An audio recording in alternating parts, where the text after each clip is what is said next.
నాకు మాట్లాడడానికి మాటలు రావట్లేదు. కూర్చుందాం at least. I'm not able to take it. చెప్తాను.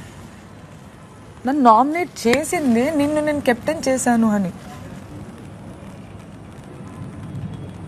అక్కడ నీదెంత తప్పు ఉందో నాది అంతే తప్పు ఉంది.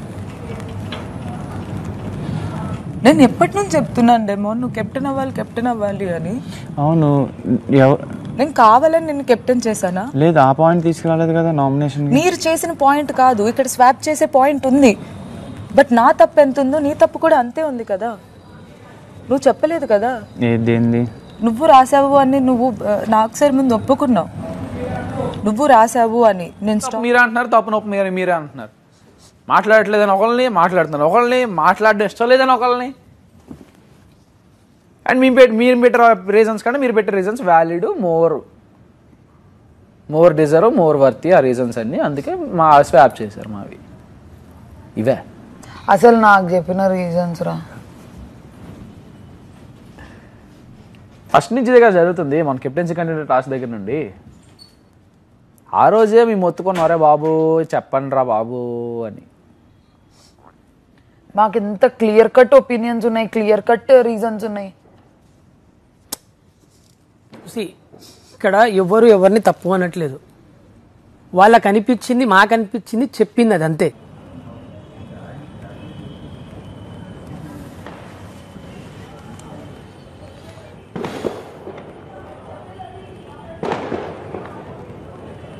అండ్ నేను శ్రీజాని ఎందుకు సేవ్ చేశానో చెప్పను. నువ్వు శ్రీజాని సేవ్ చేయడంలో నాకు ప్రాబ్లం ఏమీ లేదు డెమోన్. కానీ నేను నామినేట్ అయిన రీజన్ నీది.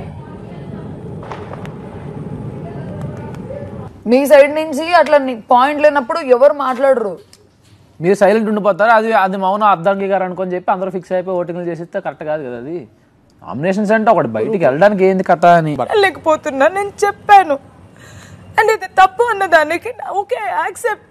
మనుషులందరూ మంచి చేయరు కదా, ఒక్కొక్కసారి అనుకోకుండా ఒక మాట వస్తుంది, అది తప్పు అని నేను యాక్సెప్ట్ చేస్తున్నాను. తప్పు అని యాక్సెప్ట్ చేసిన తర్వాత కూడా మళ్ళీ తప్పులు చేస్తే అనుకోవచ్చు నేను తప్పు చేశాను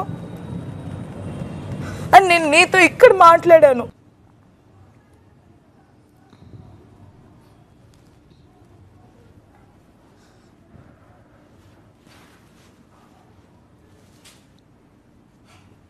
వాళ్ళని ఇప్పుడు సేవ్ చేయలేను కదా, సేవ్ చేయనందుక